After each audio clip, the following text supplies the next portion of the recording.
Hi there and welcome to the channel. I'm Slate and today we are going to go over the main strategies that you can use in Guild versus Guild, better known as GvG. And yeah, one thing I will say before we begin is that I would highly recommend you check out my GvG Basics video, which is linked in the description below, as this is a follow-on and the next video in my GvG series.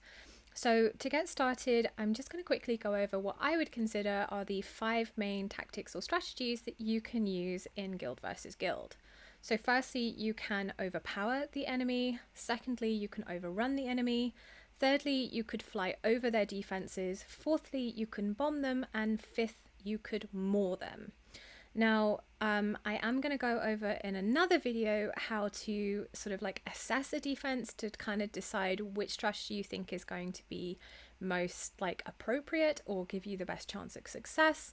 But I think it's really important to add that the higher up through the GvG ranks that you go and the more competitive environment that you are in, the more complex and difficult your opponent's defenses become, and it is way more often than not that you end up having to use multiple or a combination of these strategies in order to make the win. And so I kind of like to think of these 5 main strategies as the Lego blocks, and then you can slot them together in order to,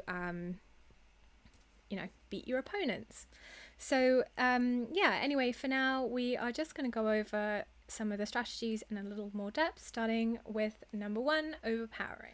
So firstly, the aim of an overpower strategy is to out DPS your opponent and kill their units before they kill yours. This usually means out damaging the rate at which their units can be healed and or surviving the ultimate damage long enough from their heroes on your demon soldiers to take out those ground units that block up the portal, and then use a final unit to, reach the portal. So the best units for an overpowering strategy are going to include the rare crawlers, the epic axe bearers, the epic shadow casters, which are better known as assassins or sins, the legendary mages, the epic archers, the legendary destroyers, and I would also put the legendary flyers in this category as well. So in this example here, we're going to use that wonderful combination of Sin and Axes to trigger Torador's invincibility. He is going to go down, and then we are going to do that again to hopefully take him out, followed by a healer to just help with that sustainability of our overpowering units, but they can pretty much take everything out. And then they're going to be followed up by a double legendary mage, which is going to take out those platform units and our final arrogance, and we can finish off with dogs to run through and make the win. So yeah, that's a pretty classic overpower strategy. The next strategy that you can use is to overrun the enemy, where the aim is to get more units through than what the enemy can block. Always assume that the enemy defenders are wearing a bastion ring, which will raise their block to a count of 4, and so you are either going to need to block them with 4 and then have units to overrun, or if there's 2 defenders, you are going to need a block of 8, followed by something to overrun through. Now, the best units for an overrun strategy is going to be a combination of demon soldiers that can take a hit and survive blocking up a unit, and the ones that are going to swarm through. So for your blockers, they are going to be your rare tanks, your epic tanks, your Knights of Destruction or COD, as well as pharaohs. And then for the swarming units, the necromancers are really good.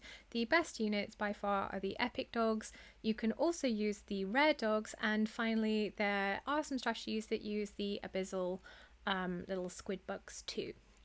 And whilst you can completely overrun with just swarm units, in this example, which is a little bit more common, it's a similar strategy, but we are going to tank the ultimates with high level defenders. So it's going to start off with the double pharaohs because it is primarily magic damage, followed by the Knights of Destruction. If it is going to be physical damage, then you will want to bring epic tanks rather than pharaohs, followed by a healer to give them a little bit more survivability, so that those epic dogs can again run through, take out Valkyra and make the win. The third strategy that you can use is to fly over the enemy's defense And usually the aim is to do this between the ultimates so that you're taking less damage, but there is the very rare exception where you find out that the enemy has no units that hit air at all, and that is just a super easy win.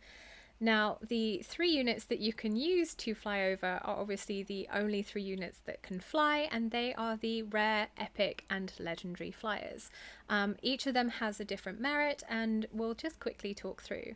So the rare flyers, because they come in 3s and low cost, are really good at almost swarming, like I talked about before with the overrunning, but with air. Very good if you're going against a single target mage, as the volume of them can sort of block it up and make it harder for them to be taken out. The epic flyers have got okay HP, but because they're 2, they survive better than the rare flyers. And then finally, the best flyers are the legendary flyers, and this is because they have got very high attack and they can survive well, so they really do well being paired with other units, especially epic flyers. Okay, with this example here, we are going to start off with a bait unit of the epic flyers to trigger all of those problematic ultimates from Setram and Solkadans. Next is going to be a Pharaoh to then again trigger those different ultimates. And then finally, we are going to use a double legendary in order to do some damage, take out that backline Setram, who is presenting the biggest issue, another Pharaoh to trigger Solkadan's ultimate, which means that those epic flyers can again go through, and that is the win. The 4th strategy that we are going to talk about is bombing, which is probably my favorite GvG strategy, and that is where you use the boom bugs or the suicide bugs to take out a key component of the enemy's defenses, and then you are able to clean up with either flying over what's left or overpowering what's remained. That will basically depend on whether you have taken out the healer or you have taken out one of the platform DPS units. Essentially, this strategy works best against defenses that are bunched together around the portal, or, you know, bunched together in the keep.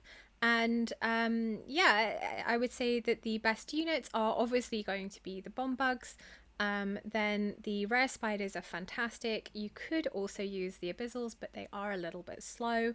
The rare tanks, again, are another great unit. And then for the cleanup, if you are going for flyers, I would recommend epic and legendary flyers. And if you are going for an overpowering finish, then the legendary mages, the destroyers, and epic dogs are again really, really great. As you can see from the examples behind me, it is not just nightmare units that it can be used against. It can be used against anything where it is bunched together, but I will say, because there is quite an element of RNG with bombing, and because they are quite fragile, it does take practice and it is incredibly precise. If you want to know and learn the basic timings, I do have a video out on the basics of how to bomb, which will also be linked in the description below. But yeah, it is incredibly fun and it is fantastic because it usually allows you to take out defenses of people with BP or teams that you wouldn't necessarily be able to beat if you used one of the other strategies.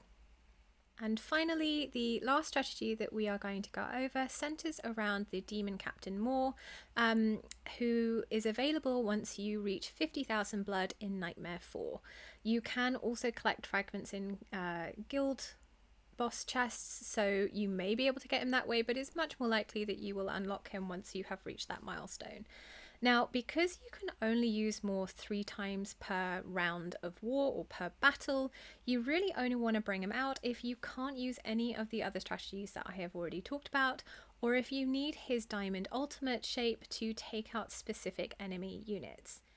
Using Moore is like a steroid version of an overpower strategy, so you will often bring along similar units that I've already talked about, but that said, you may use other strategies to clean up what's left after he ults. The best units to bring along are obviously Moore himself, and then he's really fantastic when he is paired with the brand new Demon Soldier, the Fool, as well as the healers, epic dogs, and then axes, and you know, lots of other different units work well with more. As you can see in this example here, there are a couple of tricky units with Valkyra and Mari, so we're going to just start off with a Moor coming through and aim to have Mari be taken out by Moor's ult. Now we need a little bit of overpowering, and that's why the axes are coming in here afterwards, followed by a healer to make sure that everyone stays alive and long enough for right there where Moor was able to ult. Now, like I said, Moor is like an overpower strategy on steroids, and he's pretty much easy. He can pretty much easily clear everything else, so not many other units were needed. Okay, so that about wraps things up for what the 5 sort of main strategies. As I said, the entire point is to Lego brick them together. So looking at a thing and going, hey, I'm going to take out this problem unit with a flyover, and then I'm going to focus on overrunning. Or it'll be something like, you know what, I'm going to bomb this part, and then I'm going to aim to overpower what's left. As I said in the beginning, these are Lego blocks. The idea is to fit them together in order to beat the enemy's defense. And yeah, it comes up with like lots of different things, but I find it easier in your mind if you sort of are able to look at a defense and go, you know what, I think I'm going to need to overpower it, or maybe I need to do a combination of overrunning and bombing, or you know what, I'm just going to go in there with more and also use flyers. And I think thinking of it in terms of those Lego blocks can help you when you are trying to come up with a strategy to beat someone in GvG. I do hope that helps, and the really exciting thing is they are now releasing more demon soldiers. I think there will be more demon soldiers in the future, so we may see new strategies coming up, but pretty much most of the demon soldiers that I've experimented with or seen different strategies are still going to slot into one of these 5 main. Anyway, I do hope that helps, and that is going to wrap things up. Really appreciate you sticking around to the end, so please like and subscribe if you haven't already. Thank you so much for watching. I will see you in the next video. Until then, take care and bye for now.